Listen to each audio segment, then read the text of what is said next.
Let's talk about how to prove that two triangles are congruent using the theorems that we learned in the previous lesson. We'll be using side angle side, side side side, angle side angle, angle angle side, and hypotenuse leg.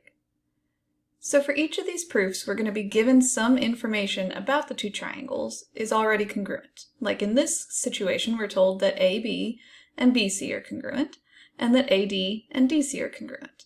And our job is to figure out what else can we prove is congruent about those two figures in order to be able to use one of those 5 theorems: SSS, SAS, ASA, AAS, or HL. So let's go ahead and label our diagram with what we've been told. AB is congruent to BC, and AD is congruent to CD. What we have so far is 2 pairs of congruent sides. Now looking at my list of theorems, I could either prove that I have another pair of congruent sides, in which case I could use SSS, or I could prove that I have a pair of congruent angles, specifically the included angles between the 2 congruent sides. Then I could use side angle side. But looking at the diagram, I don't really see any way to prove that angle A is congruent to angle C. So side angle side is probably not the direction we want to go. Could we instead prove that they had a third pair of congruent sides? Well, yeah, their third sides are actually the same side. For both of these triangles, their third side is BD. And we can say that BD is congruent to BD because of the reflexive property. And I know that sounds really silly to say that something is congruent to itself. Obviously it is, it's the same thing. But we do have to say that as one of the steps in our proof in order to have a complete list of congruent sides. That way we can use side, side, side to say that these 2 triangles are congruent to each other. Let's try another one. This time we're told that AC is congruent to CE and that BC is congruent to CD. You should always, always, always start by labeling your diagram. It's really challenging to figure out what path to take to get to the answer when you're looking at a blank diagram. But by labeling it, I can see that I have 2 pairs of corresponding sides that are congruent. So it's starting out kind of similar to what we had on proof number 1, that we had 2 pairs of corresponding sides that were congruent. And we said that we could either prove that the third sides were congruent or that the included angles were congruent. Same idea here, we can either prove that AB is congruent to DE, or we could prove that angle BCA is congruent to angle DCE. For this proof, I don't really see any way to prove that AB and DE are congruent to each other. But I notice that those 2 angles, angle BCA and angle ECD, they're vertical angles. So I'm going to state that using the definition of vertical angles. And then I can use the vertical angles congruence theorem to say that those 2 angles must be congruent to each other.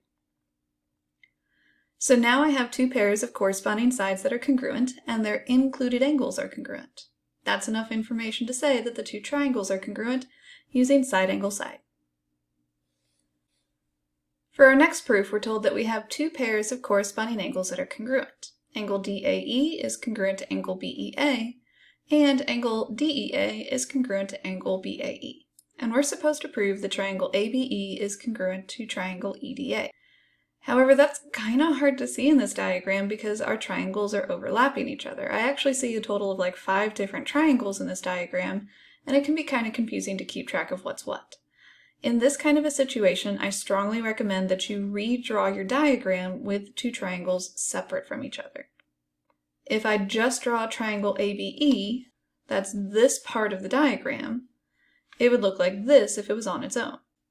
So I'm just taking the congruence marks that I had from the full diagram and labeling them on a separate diagram. And I'll do the same thing for the other triangle, triangle EDA. Again, it had 2 marks on one of the angles and 1 mark on the other angle. This diagram is way easier to look at and figure out what could I do to get to the answer. These 2 triangles have 2 pairs of corresponding angles that are congruent. So I can either prove that their included sides are congruent, or that a not included side is congruent. So I could either use angle side angle, or I could use angle angle side. Well, how am I going to prove that I have any corresponding sides that are congruent? Well, both of these triangles have AE as one of their side lengths. They share side AE. So AE has to be congruent to itself because of the reflexive property. So now I see that these two triangles have two pairs of corresponding angles that are congruent, and one pair of corresponding sides that are congruent, and the corresponding sides are included in between the two congruent angles.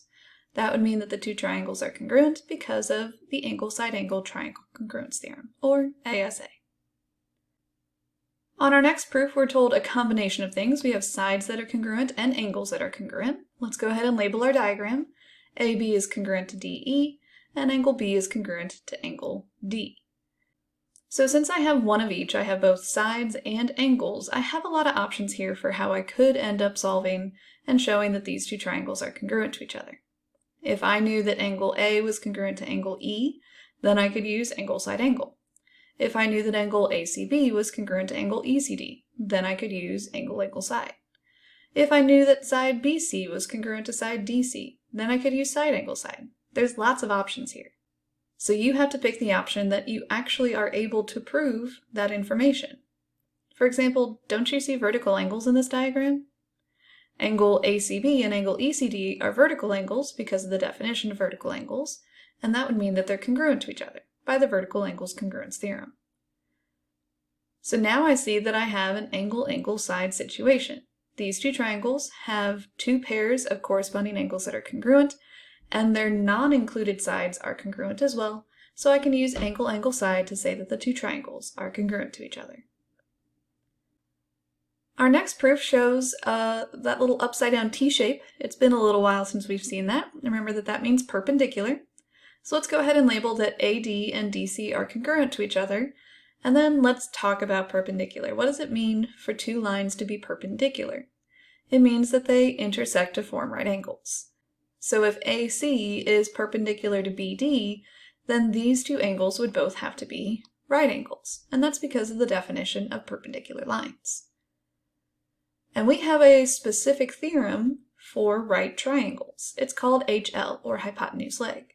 And it says that if you have right triangles, which we do, whose hypotenuses are congruent to each other, which they are, and who has a pair of legs that are congruent to each other as well, which we don't have, then the two triangles are congruent. So our goal right now is to prove that I have a pair of corresponding legs that are congruent. And don't these two right triangles share one of their legs? BD is one of the legs of both of those triangles, and BD has to be congruent to BD by the reflexive property. So that means I can use the hypotenuse leg, or HL theorem, to prove that those two triangles are congruent. We're told lots of information on this next proof. Let's write it all down and label what we got. AD is congruent to EC. Angle BDE is congruent to angle BED. And B is the midpoint of AC. Well, let's talk about that last thing first. B is the midpoint of AC. B is this point right here. AC is this whole line down here. If B is the midpoint, then it must have divided it into two congruent segments. So AB must be congruent to BC because of the definition of midpoint. Okay, well, what is it that we're actually trying to prove here? We're trying to show that triangle ABD and triangle CBE are congruent to each other. And currently what I have is two pairs of corresponding sides that are congruent. If I could show that angle A was congruent to angle C, then I could use side angle side. Or if I could show that BD was congruent to BE, then I could use side side side. Well, unfortunately, I don't really see any way to prove that these two angles are congruent to each other. But maybe I could prove that these two segments are. For every proof that I give you the given information for a reason. The fact that we've been told that these two angles are congruent, I have to use that information somehow to get to my final answer of ABD and CBE being congruent triangles. Well, let's just focus on this little triangle that those two angles are in, triangle DEB. Didn't we learn in a previous lesson that if a triangle has two congruent angles, then it must also have two congruent sides? That's called the base angles theorem. So since angle BDE is congruent to angle BED, I can say that the sides across from those angles must be congruent as well. So that would be that BD is congruent to BE. And those are the third sides of the two triangles that we're trying to prove are congruent. So that means I can use side, side, side to say that triangle ABD is congruent to triangle CBE. For our next proof, we're told we have two pairs of parallel lines. Remember that to label parallel lines on a diagram, you use these little triangles. You use double triangles or double arrows if it's your second pair of parallel lines. But for proving that triangles are congruent, we don't have anything that talks about parallel lines. So why am I told that I have parallel lines then? We'll go back 2 chapters to when we learned about parallel lines, specifically parallel lines cut by a transversal. There are a bunch of special kinds of pairs of angles that are created when 2 parallel lines are cut by a transversal. They're called corresponding, alternate interior, alternate exterior, and consecutive interior angles. Do you see any of those kinds of angles in this diagram? I actually see 2 pairs of alternate interior angles. I know that angle ABD is congruent to angle CDB because they're alternate interior angles. If you're looking at line AB and DC, they're parallel, and DB would be their transversal. So these 2 angles that I just marked, they're on opposite sides of the transversal, and they're in between the 2 parallel lines. That makes them alternate interior, which means they have to be congruent. And I can say the exact same thing about angle ADB and CBD. Because DA and BC are parallel to each other, and DB is the transversal, these 2 angles are on opposite sides of the transversal and in between the 2 parallel lines, which means they must be congruent. So now I've shown that these 2 triangles have 2 pairs of corresponding angles that are congruent. In order to prove that the triangles are congruent, I need either their included sides to be congruent or a non-included side to be congruent. And these 2 triangles share one of their sides. They both have side BD as one of their sides. Specifically, it's the side that's in between or included between the 2 congruent angles. And that means that I can use ASA, angle side angle, to prove that the 2 triangles are congruent to each other. Let's get some more practice with parallel lines. In this case, DB and EC are parallel, and we're also told that angle D is congruent to angle E, and that B is the midpoint of AC. So let's label what we know. These 2 lines are parallel, and these 2 angles are congruent. We were also told that B is the midpoint of AC, which means that if this point is the midpoint of this segment, then it divided that segment into 2 congruent segments. So I can say that AB is congruent to BC because of the definition of midpoint. So I now have on these 2 triangles, 1 pair of corresponding sides are congruent and 1 pair of corresponding angles are congruent. So I either need another pair of corresponding sides or another pair of corresponding angles to be congruent to each other. So let's talk about what those parallel lines could tell us. Remember that parallel lines cut by a transversal make all kinds of special pairs of angles. Do you see any corresponding or alternate interior, alternate exterior, or consecutive interior angles?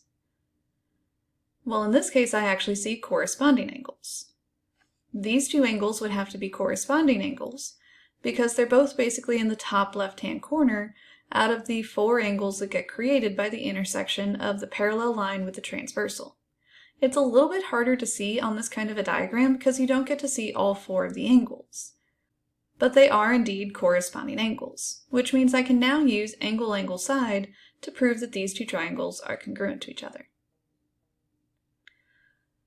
Our next given gives us a couple of angle bisectors. Remember that an angle bisector is a ray or a line or a segment that divides an angle into 2 congruent angles.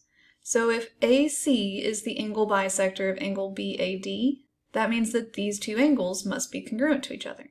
And the same thing on the other side of my diagram, these 2 angles must be congruent to each other as well because AC is the angle bisector of angle BCD.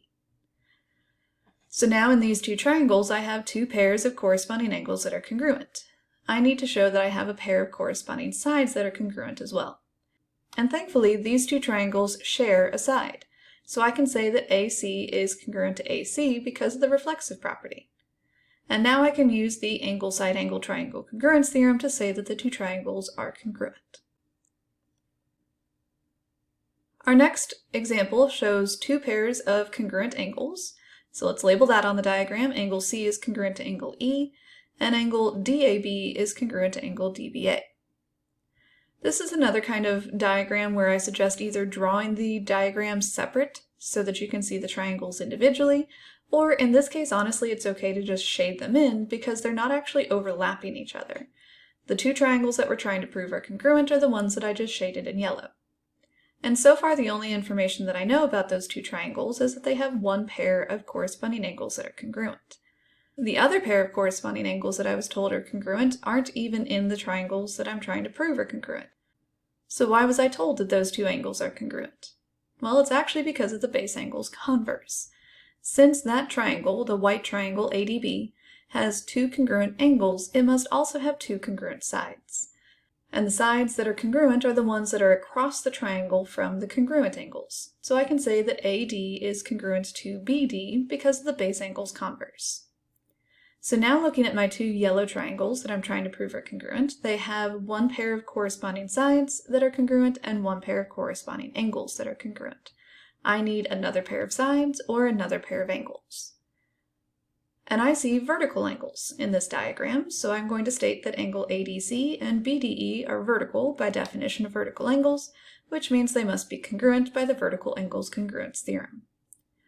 And now I see on those two yellow triangles that they have two pairs of corresponding angles that are congruent, and their non-included sides are congruent as well, so I can use angle, angle, side to say that the two triangles are congruent to each other.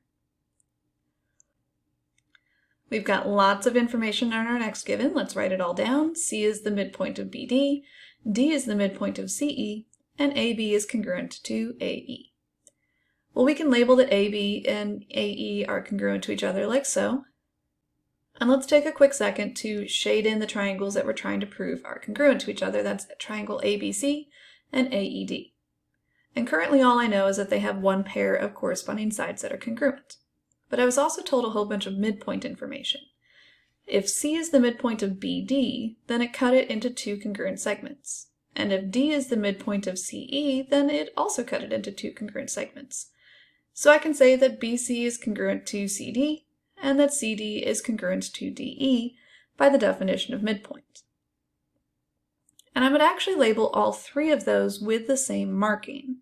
Because if I were to label BC and CD as congruent, and then I was to label CD and DE as congruent, well, CD already had a marking, so I would use the same marking on DE.